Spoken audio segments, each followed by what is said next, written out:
Hi, this is Belinda from Belinda's Book Nook, and I don't know what my camera is doing. It's not, I pushed start and it's not starting, and then I sat down and then it beeped and stopped, so I'm not sure what's going on. So I'm hoping that I'm not going to go through this whole thing and it didn't record, but lo and behold, I think we are on. Happy Friday. It's sunny here. It's decent. Friday's my happy day, you all know that. I wanted to catch up with you guys and talk about what I've been doing and my fail in terms of finishing some February books. Let's just start there. Let's just put it all on the table and be honest about what happened. So what happened was, the last time I saw you, I was like, yeah, I'm gonna finish this. I'm gonna be done over the weekend. Yeah, no. Friday we ended up doing some stuff, and so I didn't touch that weekend rather. We ended up doing things. I didn't really touch the book until Monday. And then I think I tried to read it Tuesday night and I started getting sleepy. I had some other engagements last night. And so we're now at Friday and I'm not done with the book. But have no fear. I had a plan in my mind because I know me. I'd like to think that I'm different and that I can read things faster, but I don't think that always happens. Most of the time it does not.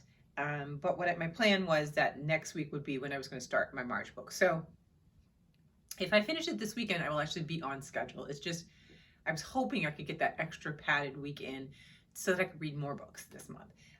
So this one is the one that I'm still finishing, which is really good. This is like one of the family Conversations from a Domestic's Life by Alice Childress. And I've been flagging it on those stories that I just find really interesting or entertaining, some of them. So I have probably about, let me see, about 60 pages left. It's really not that much, look, right? And they're short stories. I just, I was really sleepy this week. And so when I was trying to do a nighttime read, it wasn't happening. But I'm almost finished with this one. And then when I finished, the only other one that I have, oh, do I have it here? Where's my other book? Oh, yeah, this is the other one that I'm finishing up for last month as well, is Legacy: A Black Physician's Reckons with Racism in Medicine. She is all over the place, Dr. Blackstock.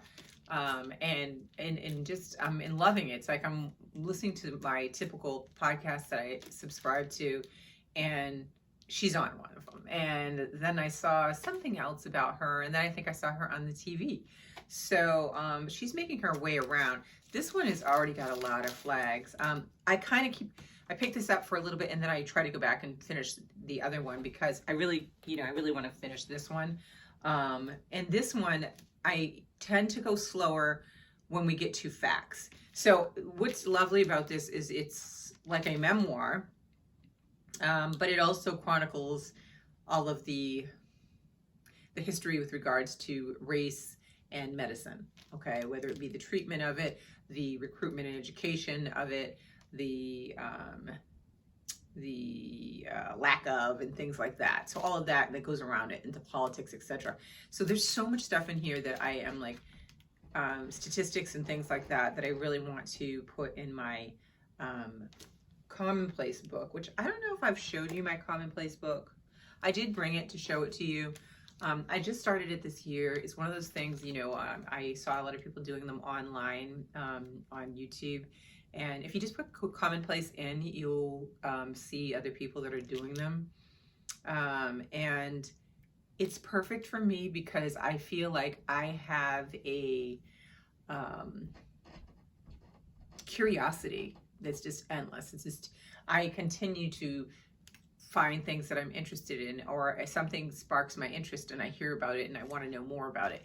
But there's also things that I want to hold on to from that experience, whether it be a book or a documentary or what have you. And so I've started to put my stuff into my commonplace journal, and it's really good because it takes off my mind things that I'm trying to remember and things that I am stressing that I want to remember that I didn't write down. I don't know if that makes any sense to you, but it's just a lovely thing that was not aware of before. I might have, put stuff in my book journal about books that I read, but then there's other things like I may be doing something or researching something about health, which is very common.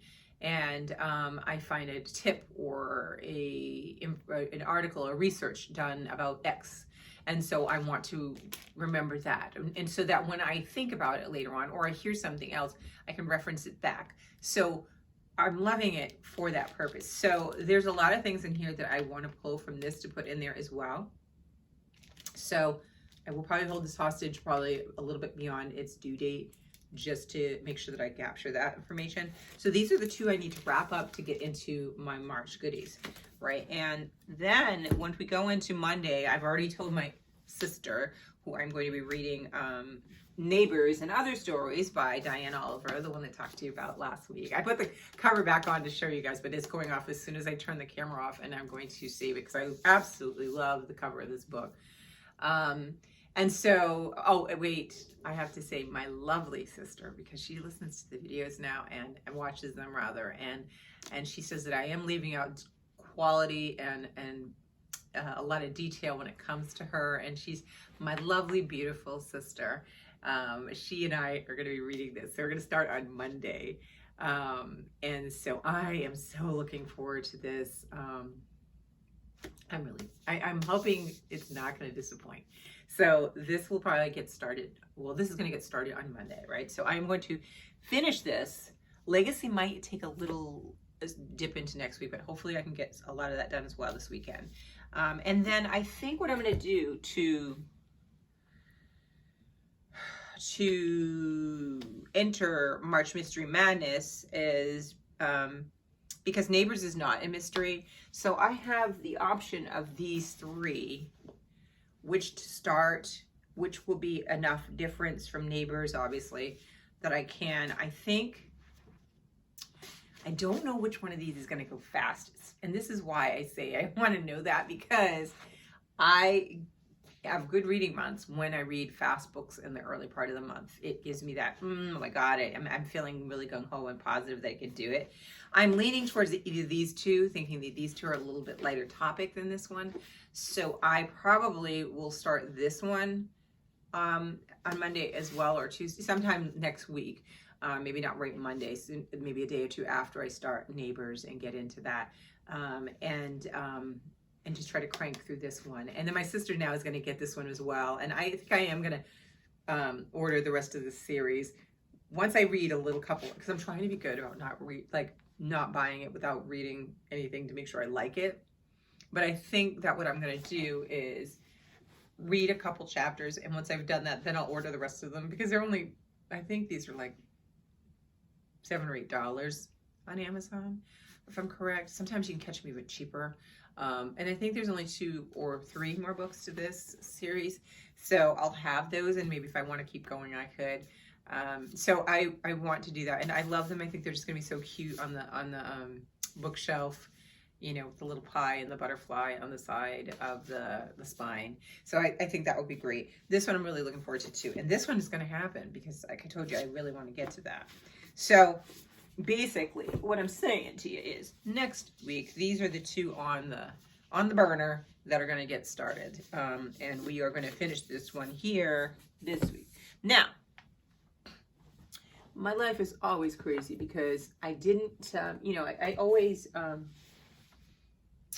have stuff that I have on hold on Libby, and one came up that I was like, I've been waiting for a while, and so I was like, should I take it? It's an audiobook though, so maybe I can, audiobooks, I'm like, I can just weave it into the mix with everything and be okay. So that said, I got Kerry Washington's audiobook, and so I went and got the book from the library so that I could read along with it, and if I wanted to go back and look at something, I could. So I have this memoir to crank out as well. So this will end up being on March, because I think I did start this one actually in March. Oh, that hurt. I think that this one started in March, so this will be included. It was not on my list, but it is going in there now because I really respect her as an actress and specifically as an activist. So I'm really curious to hear a little bit more about her story. So there's that. Now, a couple more things I wanted to tell you about before I leave you guys. Because Friday I always babble, but so I'm reading this one. I've never read anything else about her, and when I went to go look for the book cover of this to print to put onto my book journal, which is, here's my lovely new one, I came across another book written by her, and I was like, okay, actually a couple, and then I saw this one, and this one is actually a play. And I think at some point they did do a play of this book, adaptation of it in the play form. And this one is in theater, rather. I think you say the play form. It's called Trouble in Mind, and this is by, and the look at the cover is Alice Childress. It's just a stunning cover on it. So this is a play, I think. It says, Alice Childress, listen to the back here.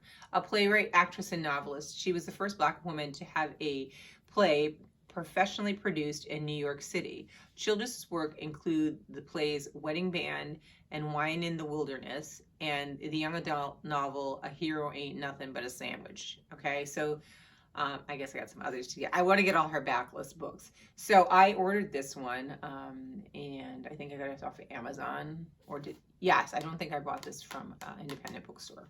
But I do have this one, and this one looks like it's going to be good. It says, and it reminds me, this one would pair really nice, I thought, well, with Erasure by Percival Everett and the movie American Fiction. I think this would just be, these would be in a great conversation with each other.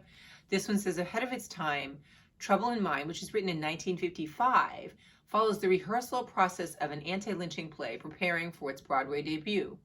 When Willetta, a Black actress and veteran of the stage, challenges the play's stereotypical portrayal of the Black characters, unsettling bias comes to the forefront and reveals the way so-called progressive art can be used to uphold racist attitudes. Scheduled to open on Broadway in 1957, Childress objected to the requested changes in the script that would sanitize the play for mainstream audiences, and the production was canceled as a result. Childress's final script is published here with an essay by playwright Brendan Jacobs Jenkins, editor of TCG Illuminations. I need to look him up because I'm not really familiar with him.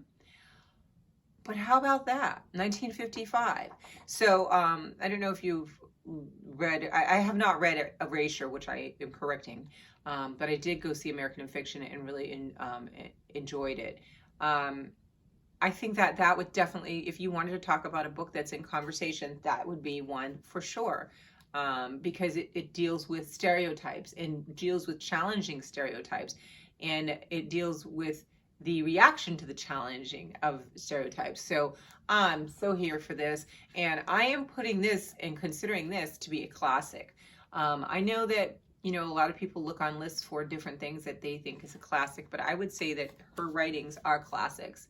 And so when I do read this, I am going to consider this to be a classic. So that's this one, and it's called Trouble in Mind. And if you go on YouTube and look it up, there is little clips from, I don't know when, but I don't know if somebody else tried to pick it up and do a play. I don't know. So you have that there. So there's that. So that was one of the purchases. So let's go through a couple of my purchases, because I did do some stuff. So, and not intentionally, I went to Savers to donate. I had a bunch of stuff, and I was tired of seeing it. I was like, I'm going to get rid of it. I'm going to go put it, in Savers and be done with it. Now, what my problem is after that, they give you the little coupon for like 20% off. And then I'm like, okay, let me just go in. Let me just see what's in there. It might be something in there that a hidden gem. I always think that when I go thrifting in bookstores, like the thrift stores for books, because I feel like people tend to offload them there, and they tend to, especially with series, people will put 1, 2, and 3. They'll put them all together. I mean, it's really nice. So, if you ever get a chance, there's definitely some finds you can find in these places. So I went in and I saw a couple. I was really surprised, especially because it's March Mystery Madness, that there was a lot of March mystery books in there. Not many of the ones that I was interested in. They were a little bit too, you know, I don't really like things that are necessarily too violent. I don't know why I say that, because I don't just read cozy mysteries, but there was stuff there that it just wasn't my thing, you know, so I didn't pick any of those up. But this cover of this one caught my eye because I am a crafter, and it is torn paper that they're creating these mountains on the cover of this book. And between that and the silhouette, I just thought that this was interesting, and it drew me. The cover drew me in, and then the back, I mean, the inside made me want to pick it up. And this is called The High Mountains of Portugal, and it's a novel by Jan Martel, and Jan Martel wrote The Life of Pi. I don't know if you all remember that.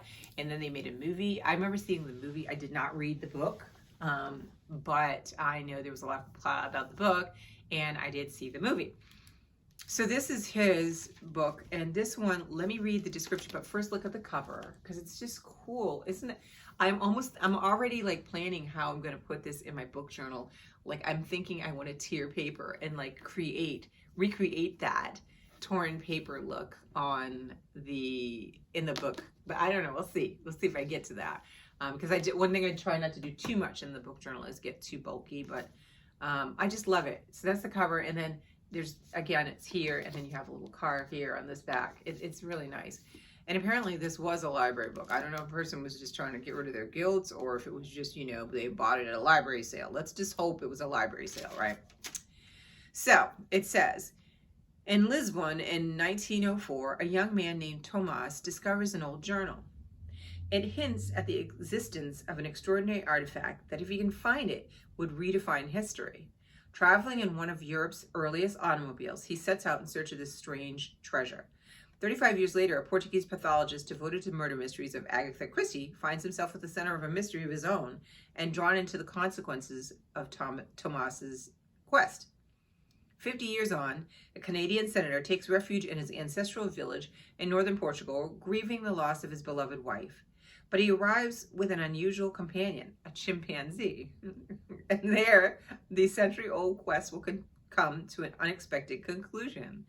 The High Mountains of Portugal, part quest, part ghost story, part contemporary fable, offers a haunting exploration of great love and great loss. Filled with tenderness, humor, and endless surprise, it takes the reader on a road trip through Portugal in the last century and through the human soul. What?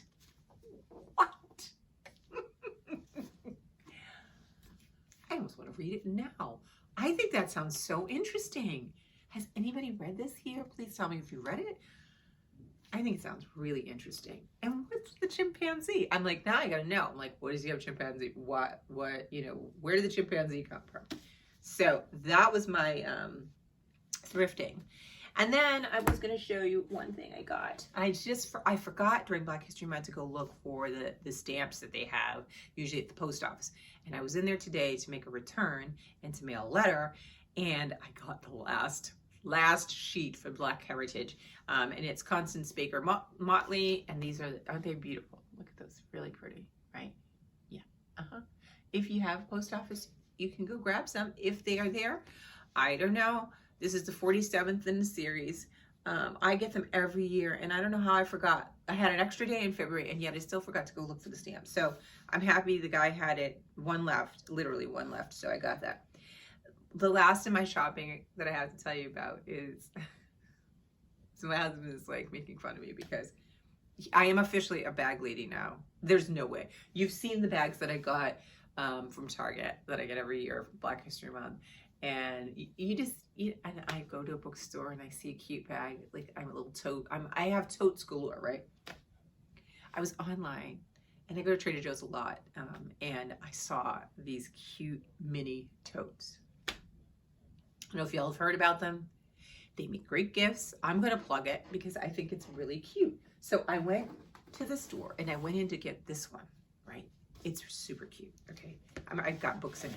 You can fit a lot of books inside of it. I have books in here, I have a journal in here, wallet, I even have a tea This is me whenever I go to like cafes and stuff. If I don't like the tea that they have, I just ask for water and I bring my own tea. Okay, so that's like, I am a tea snob.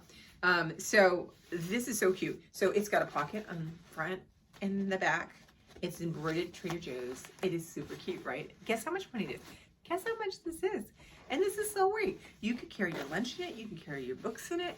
You could use it as a little purse or a little bag. It is $3. No, I'm not. Run. Get them. $3. $3. You could get it for a friend. You could buy some and have them ready for when you have a gift for somebody, and you can put their gift inside of this bag, and the bag can also be a gift. What? So he's laughing at me because I went in for this, right? But no, your girl Belinda did not just leave with one. No, not one. Not just two. This is the navy blue. I love it. No, not just 3. This is green, and green is my favorite color. What? And 4. Yellow. These are the colors they come in. They're super cute. These are mini canvas totes.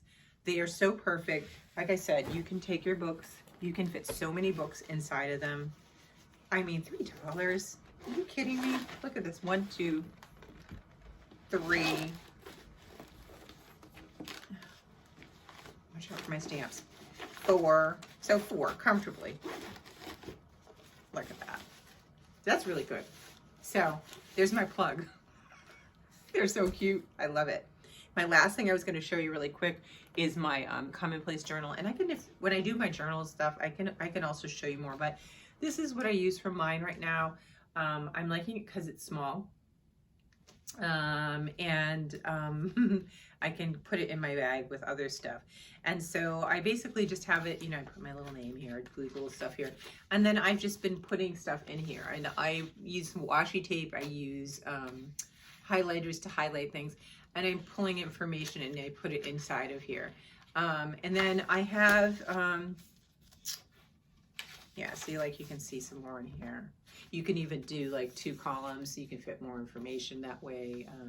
So it's great. And then I'm numbering them. So this will be number 1, and then I will be able to refer back to whatever number if I have to or need to, or just know what's in the collection. And so this one right now that I'm pulling the notes from is, this is one of the books that I have on hostage from my library still, and that's Your Brain on Art, How the Arts Transform Us. I'm fascinated with this field. I'm fascinated because I love art and crafts, and I'm really fascinated with the idea of how it changes and it affects our mind and our mood and everything else on the sun. So I'm loving this book. So I have been flagging it, and then I'm taking that and putting it inside of here, and then when I'm finished, I will give it back. If I don't finish, I just don't want to buy it. I don't want to have this on the shelf. I want to have this and not this. If worst case scenario and the library gets really angry, I will return it and get maybe the ebook and do it from the ebook. But it's really nice. I like taking notes from actual books. For whatever reason, it just is easier. You know, I go to the cafe and I sit down and I read for a while, and then when I finish the chapter, I go back and I write the notes in it. So yeah, so there's that. I just thought I'd show you that. Anyways, what are you reading this weekend? Have you finished all your February reads? Did you clean out and just do it all, and now you're already on your March reads? Are you doing March Mystery Madness? And tell me what you're reading. You guys have been really quiet lately. I don't know what's going on, but I want to know what you guys are reading. Let me know, and I'll talk to you next week. Bye.